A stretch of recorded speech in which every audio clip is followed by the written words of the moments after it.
Welcome you say in the village. Minister has came, will come, days will go, and this day will not come again. That minister will be sitting in, do whatever you like, say whatever you want, but please take your chance. Advisory Councillor Krishna, Krishna is a very active advisory councillor and always ready and willing to take only at your age people who want to give it salutation and say why should I be for the self, it's good for the community. Sometimes that you raise the issue about it, crossing there with you we have a tractor in every home in our village. So the main problem we understand in Fiji is people are not having enough machinery. Now today is the modernization period. So without tractor and implements we cannot develop agriculture in a big way. We pay the rest. So we want you to supply your machinery not only for your farm but other farms in the area. And we can set up machinery hub in Singatoka, in Lutoka, etc. और एक बात मैं जानना चाहता हूँ और कुछ बताना भी चाहता हूँ कि इससे पहले शायद 10 साल या 8 साल पहले की बात हमारे हिंदू महासभा पाठशाला पे ऐसे ही फिजी फेस्ट का एक टीम आया हुआ था तो वहाँ पर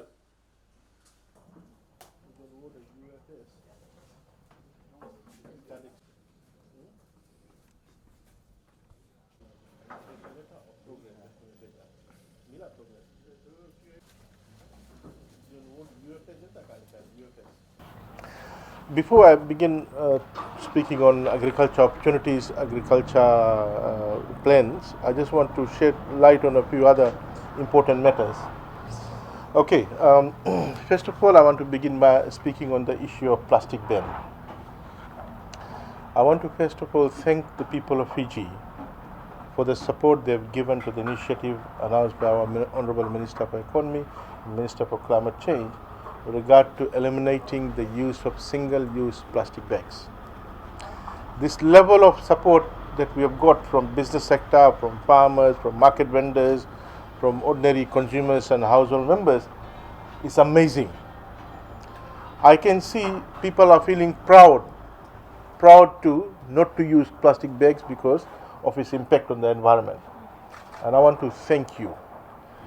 I mean, I've visited market vendors on Saturday, Sunday. I've visited fish stall sellers. I've visited, roadside vegetable sellers. All of them I've seen, they so quickly adapted to a new way of giving out or packaging their particular products or commodities. It's amazing. You all know how our environment is being affected by plastic bags. Plastic is something that will be there in the environment. It will not degrade for hundreds and hundreds of years. We cannot afford to really destroy our environment. We have an obligation to protect our environment for future generations. I want to thank each and every one of you who have supported government's effort to protect our environment for future generation. Now there is in transition we mentioned about that manufacturers can manufacture and supermarkets can use plastic bags thicker than 50 microns. But that's it in transition. Eventually, the intention of the amendment to the legislation by Honorable Minister for Justice, Minister for Attorney General, Minister for Climate Change, is to migrate consumers from who are using plastic bags to using of biodegradable bags, not to migrate users to use thinner plastic bag to thicker plastic bags. No, that's not the intention.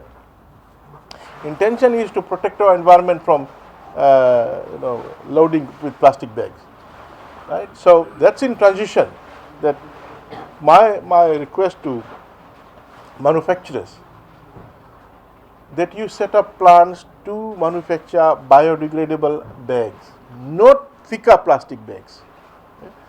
So that is, but in transition we have allowed plastic bags thicker than 50 microns for a particular reason.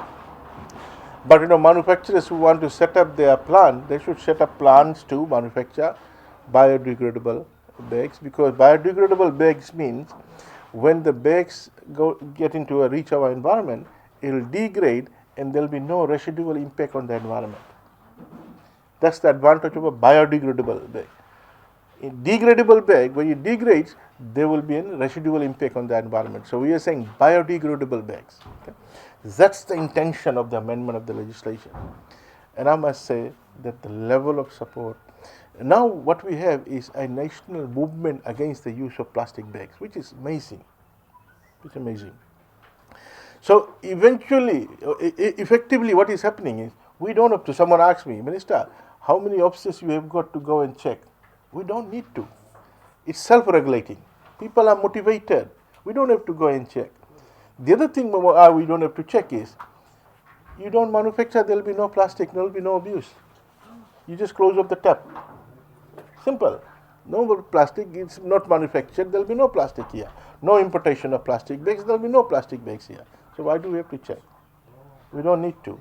It's self-regulating. People are regulating themselves. People have changed their conduct and behavior, because people are now conscious about the importance of environment, conscious about how plastics can contribute to an environment which will threaten our own existence, our livelihood, our health. So thank you very much for that, and I want you to eventually just wean out of using any plastics. We need to be very careful. When we were young, we used to sew bags out of that nylon bag, the fertilizer bag. We used to have make nice bags. Why can't you do that now? Simple. We used to have cloth bags, cloth bags. If you can sew using sari, yamuna cloth, why can't you sew a bag? Do that. नमूना बना के तीन कपड़ा bag बनाता है, साड़ी काट के पुराना साड़ी बनाओ, डबल ट्रिपल करके साड़ी जो घरे नहीं पहने बनाओ bag. That's how you need to do. Simple. I mean, people were complaining to me that the minister, $2.50 is very expensive for this biodegradable bag. Arey $2 नहीं $10 हम लोग बेची है. They might sell it, but why do you have to go and buy it? Why can't you do it at home? Sew your own bag. The moment you do that, they will bring it down to 20 cents, not $2. You have the power. The power is with the consumer, not with the supplier. Supplier are 1, 2, or 10 or 100, but consumers are 800,000 consumers in this country. Who has the power? The 100 suppliers or 800,000 consumers? You have the power. You don't buy. You say, Bagara, I don't want to buy your bag. It's $2.50, very expensive. I'm going to go and sew my own. That's how you deal with it. Power lies with the consumer, not with the manufacturers.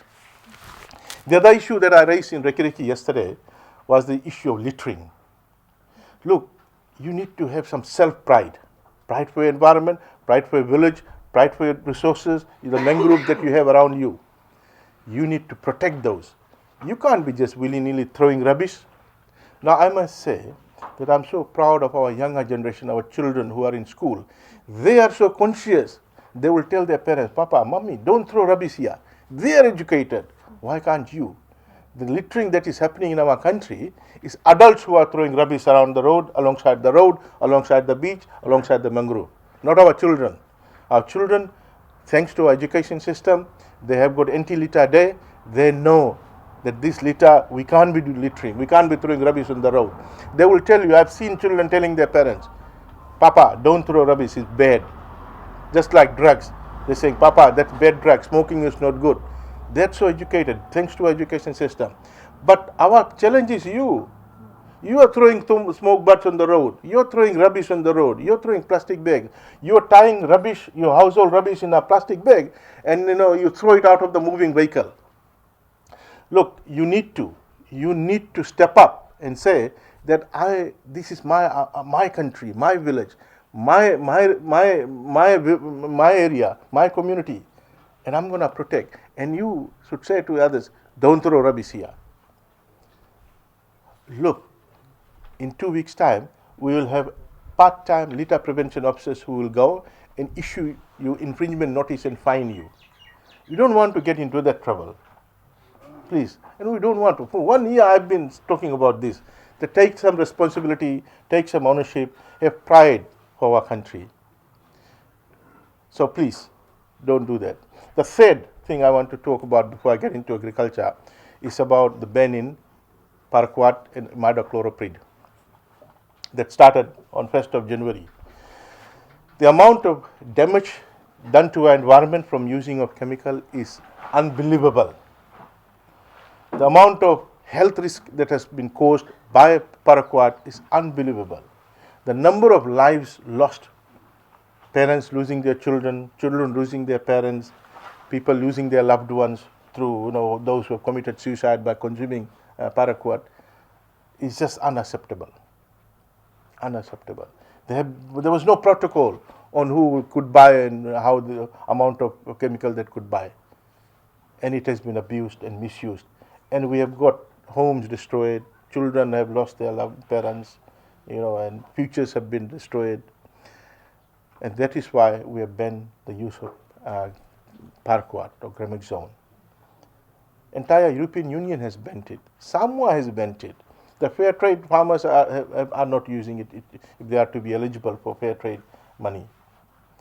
You need to get out of it. If you're not, you're in trouble. We've also banned imidacloprid because it's an insecticide.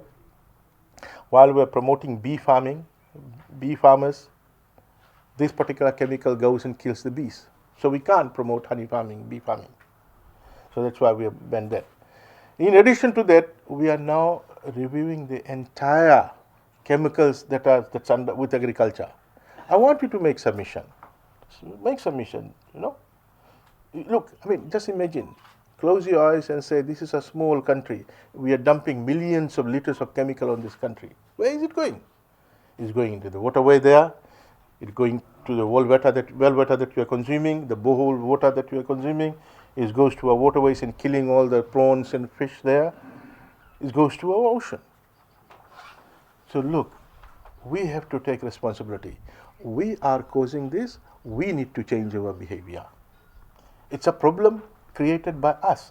We need to find a solution to it before it becomes too much that it threatens our very existence. So we are undertaking a review. There's still time, end of February closing date. You can make a submission to the Ministry of Agriculture, your view about the use of chemicals. After the review, we will make a decision about the chemicals that we are importing, whether those chemicals should be imported, whether there should be a complete ban, or there should be a ban on some chemicals, or there should be no ban, or certain people will be allowed to only procure, what is the method, what is the protocol, etc. We don't want to jeopardize our agriculture sector by banning a chemical, but we don't want to continue to import a chemical will threaten your children, your grandchildren. Right? There exists a lot of substitutes. There exists a lot of substitutes, organic substitutes. And we've been sitting. I spoke to the owner of Gram Chemicals. He said, I've spoken to some people a number of times about organic alternatives, but no one was listening. We now have to deal with this. We have to take the bull by the horn. We're not going to just sit down and be bystanders and watch while people are dying as a result of consuming chemicals, or they're having long-term impact, breathing, cancer. Every month you hear someone dying of cancer. We never used to hear when we were young kids anyone dying of cancer. It's the amount of chemicals that are found in crop residue, that farmers are spraying it nice and clean looking choraya or cabbage, and immediately they harvest and sell it in the market. It's a crime. Yes, people are doing it. We know. And very soon, we are now telling you. You don't say that, Minister, you didn't tell us. But very soon, we'll come to the market, vegetable stall, we'll get a gadget and immediately measure the level of chemical there, and we'll confiscate all of them and go on. So don't tell us that day, Minister, I've lost all my revenue. Minister, that was my entire 6 months of work. That day, don't tell us. On the spot check. We'll come to the roadside stalls, come to the market, municipal market, we'll check it, your vegetable, immediately. Thank you very much for coming here today. I'm here to talk to you about opportunities in agriculture, in particular non-sugar agriculture. Our government has invested a lot of money on sugar industry to ensure that we continue to keep this industry viable, industry functioning, and sugarcane farmers benefit, sugar exports grow, and continue to play that role that it used to play. The importance of sugar industry comes from the export money that it brings into the country. Every country needs foreign currency. Every country needs foreign currency. Without foreign currency, we can't import clothes.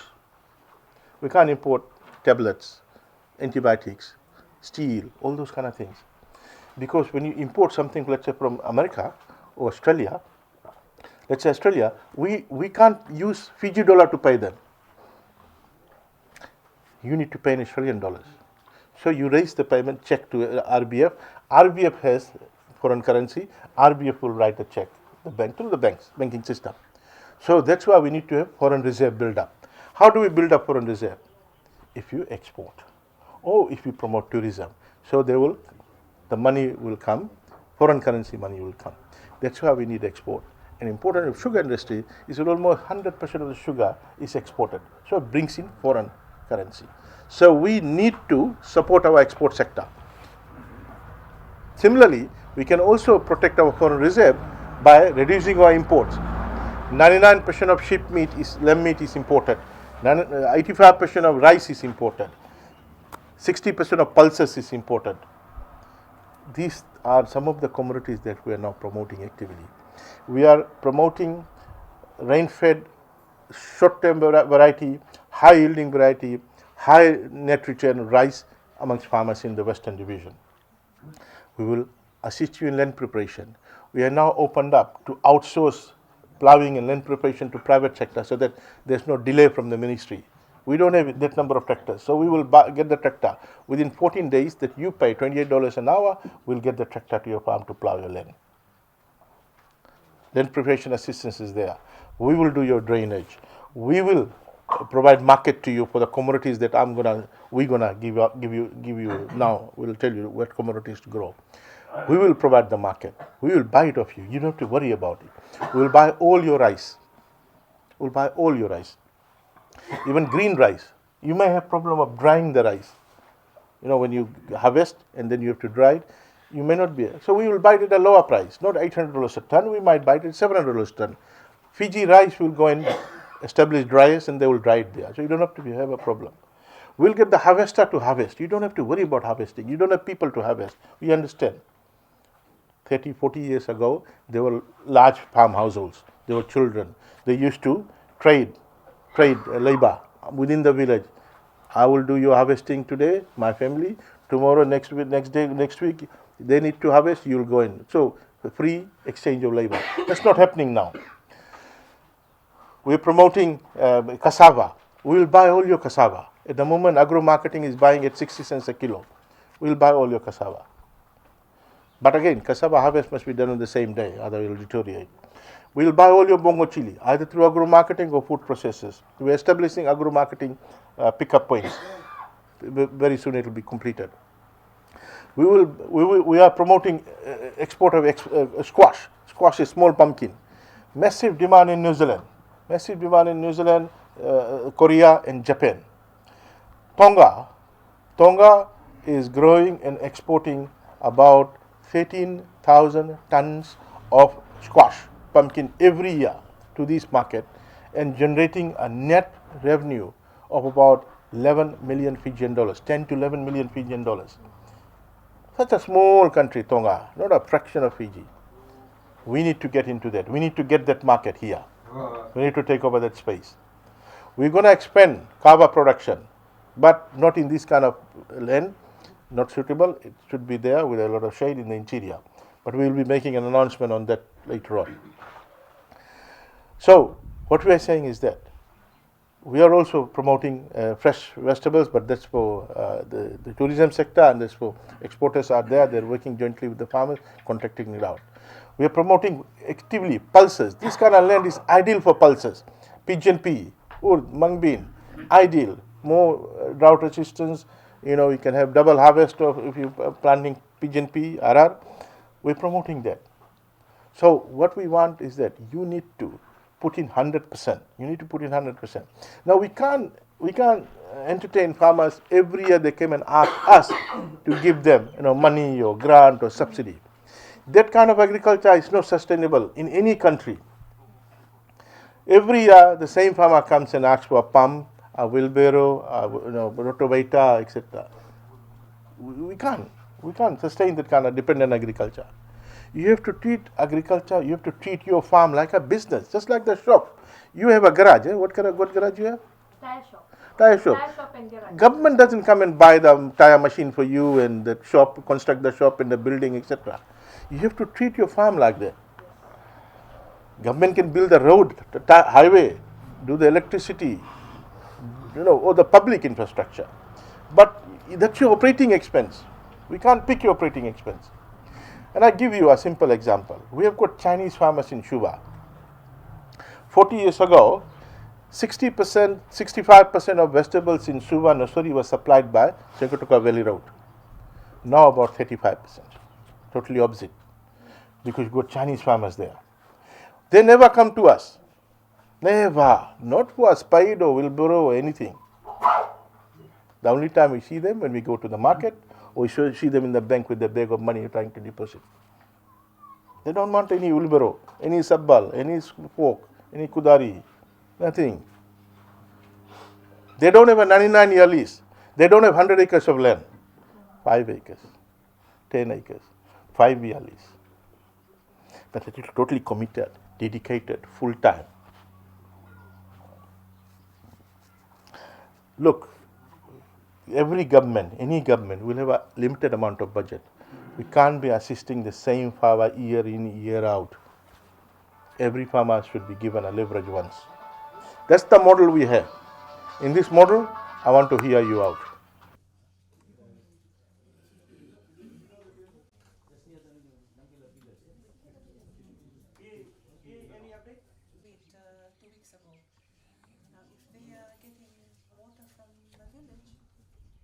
Going to the village, but the settlement, I think we need to talk to water authority. And explain to her what is the plan for the day. I want to tell you something today that we, Ministry of Agriculture, will drill it for you. After that, it's your job to set up your pipe, your pump, and Rotoka, Ba, Tabua. These are the drought-prone area that we want to prioritize. And there will be one in. So we're getting 2 machines. The other thing I want to tell you, there's something was raised in today at now, when you hand over a government project to a community, what does it mean? $10 per month or $2 per month, etc. You can't come back to the government and say, now replace the fund.